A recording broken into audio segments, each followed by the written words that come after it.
Hello everyone, my name is Vibhushan Mukherjee.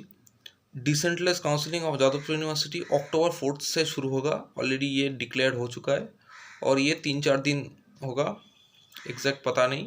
हर साल ऐसा ही होता है। डिसेंट्रलाइज काउंसलिंग है लास्ट फेज ऑफ काउंसलिंग, और ये तुम कह सकते हो कि लास्ट राउंड है। इसके बाद कोई एडमिशन नहीं होगा, ये फाइनल है। तो डिसेंट्रलाइज काउंसलिंग का मेथड थोड़ा डिफरेंट होता है सेंट्रलाइज से। सेंट्रलाइज काउंसलिंग कैसा था, एक चॉइस फिलिंग करना होता था, उसके बाद उसके हिसाब से तुम्हें चॉइस के हिसाब से एक सीट तुम्हें दिया जाता था। उसके बाद तुम फिजिकल रिपोर्टिंग करना होता। लेकिन डिसेंट्रलाइज काउंसलिंग में सिचुएशन थोड़ा अलग है। यहाँ पर तुम्हें ऑन स्पॉट उसी समय तुम्हें एक ब्रांच चूज़ करना होगा और वो उसी समय तुम्हारा एडमिशन हो जाएगा। जो जो डॉक्यूमेंट्स तुम्हें लगेगा वहाँ पर ही शो करना होगा और एडमिशन कंप्लीट हो जाएगा ऑन स्पॉट। तो इसका प्रोसीडियर कैसा है मैं डिस्कस करूँगा। First of all, decentralize counselling 3-4 दिन में होता है। प्रोसीडियर कैसा है, फर्स्ट ऑफ ऑल तो एक फॉर्म निकला है, तुम्हें पता होगा। उस फॉर्म में तुम्हें फिल करना होगा। उसके बाद एक लिस्ट निकलेगा, किच कौन सा स्टूडेंट वो फॉर्म फिल किया है, एक लिस्ट निकलेगा। वो लिस्ट उन लोगों के पास होगा और लिस्ट के हिसाब से, रैंक के हिसाब से एक के बाद एक कॉल होगा। मान लो कि सबसे हाई रैंक 77 जो रैंक है वो डीसी में फॉर्म भरा है, तो 77 से शुरू होगा। तो नेक्स्ट रैंक, उसके बाद रैंक, ऐसा करके हर एक रैंक जो फॉर्म भरा है, ठीक है। फॉर्म अगर तुम ना भरोगे तो डीसी में तुम अपियर नहीं कर सकते। फॉर्म जिस स्टूडेंट ने भरा है, एक के बाद एक रैंक वाइज कॉल होगा वहाँ पर। तो 3-4 दिन में कैसे होता है, एक रैंक वाइज स्लॉट अलग होता है। फॉर एग्जांपल फर्स्ट दिन में सिर्फ 1 से 900 तक, सेकंड दिन में 901 से मान लो 2000 तक, ऐसा ऐसा स्लॉट वाइज डिवीजन होता है। अगर तुम्हारा रैंक अगर क्रॉस हो गया तो तुम फिर से तुम नहीं आ सकते, कोई चांस ही नहीं। अगर मान लो 500 रैंक 600 रैंक 500 रैंक क्रॉस हो गया, मान लो उसके बाद एक 300 रैंक अगर आता है, तो तुम अगर बोलते हो कि मेरा तो हाई रैंक है, तो मुझे तो पहले मुझे ब्रांच मिलेगा। नहीं, तुम्हें ब्रांच नहीं मिलेगा। अगर जो रैंक कॉल होता है वहाँ पर उस स्टूडेंट अगर प्रेजेंट नहीं होगा तो उसका नाम कैंसिल कर दिया जाता है। लेकिन ऐसा नहीं कि यूनिवर्सिटी से उस नाम हटा देगा। अगर तुम पहले सेंट्रलाइज में एडमिशन हो चुका है तो उस सीट तुम्हें रह जाएगा, कोई प्रॉब्लम नहीं होगा।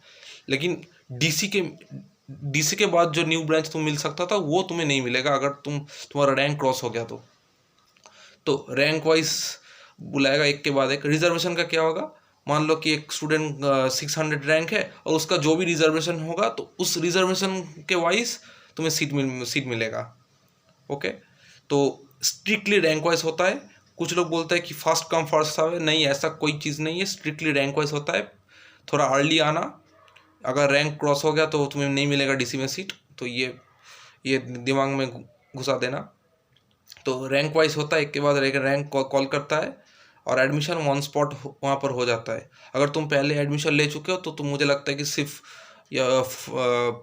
एक फ़ोटो या और मनी रिसीव लगता है और 10 रुपीज़ लगता है, मुझे ऐसा लगता है। और जो न्यू स्टूडेंट है, मान लो कि कोई और कॉलेज में है या फिर कोई कॉलेज में नहीं है, डीसी में एंटर करना चाहता है, तो उसको हर डॉक्यूमेंट शो करना होगा।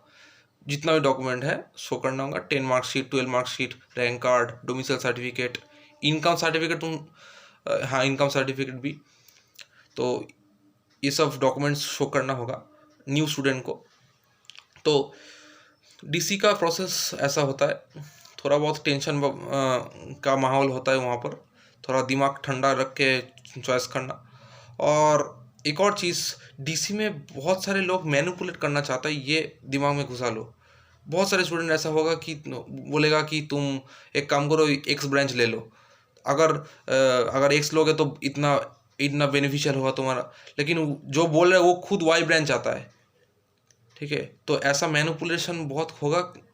तो जो ब्रांच तुम लेना चाहते हो तो स्टिक करना, उसमें ही स्टिक करना।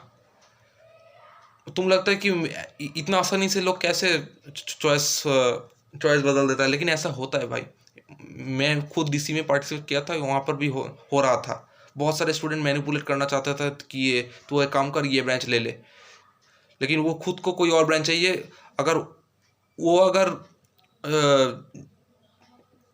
फॉर एग्जांपल एक्स और वाई ब्रांच है, तो एक्स ब्रांच में अगर तुम एडमिशन चाहते हो तो कोई और स्टूडेंट को अगर तुम बोलोगे तो तुम एक काम कर वाई ब्रांच ले ले, तो उसका अगर रैंक तुमसे आगे है तो तुम्हें आगे मिलेगा वो सीट। समझ में नहीं आया? एनीवेज, मैनुपुलेट बहुत होता है तो उस सब बात मत सुनना। बहुत सारे स्टाफ और सीनियर वगैरह भी होता है, कुछ लोग बोलेंगे कि ये ब्रांच ले लो, तो ऐसा मत करना। जो तुम्हारा चॉइस है, जो जिसमें तुम इंटरेस्ट है उसमें स्टिक करना। मान लो कि मैकेनिकल का रैंक चल रहा है, जो जो रैंक है उसमें एक के बाद एक स्टूडेंट मैकेनिकल इंजीनियरिंग ले रहा है, लेकिन तुम्हारा इंटरेस्ट केमिकल इंजीनियरिंग में है, मैकेनिकल में इंटरेस्ट नहीं है, तो तुम एक के बाद एक मैकेनिकल अगर स्टूडेंट ले रहा है तो उस फ्लो में तुम अगर मैकेनिकल बोल दे तो दिक्कत हो जाएगा। फ्लो में ऐसा होता है, मैंने सुना है पहले कि जो एक के बाद एक मैकेनिकल हो रहा है उस फ्लो में स्टाफ भी वो बोलेगा कि तुम केमिकल क्यों ले रहे हो, मैकेनिकल लो, मैकेनिकल में तो सीट है, ऐसा बोलेगा। लेकिन तुम स्टिक करना जो तुम्हारा इंटरेस्ट है उसमें ही। ओके।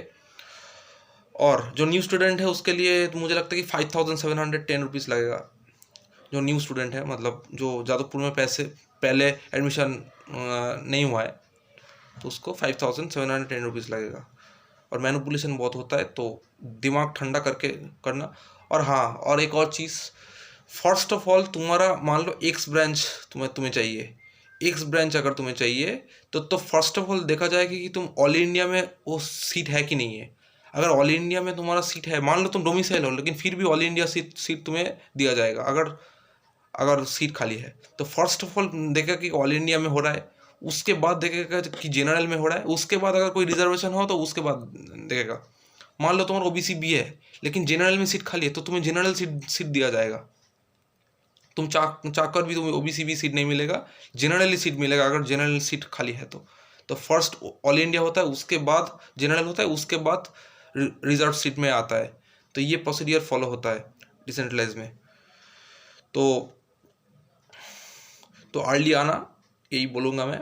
और मैनिपुलेशन से थोड़ा बचना। अगर कोई और डीसी रिलेटेड डाउट है तो नीचे कमेंट्स में लिखना। तो तब तक के लिए ओके, बाय।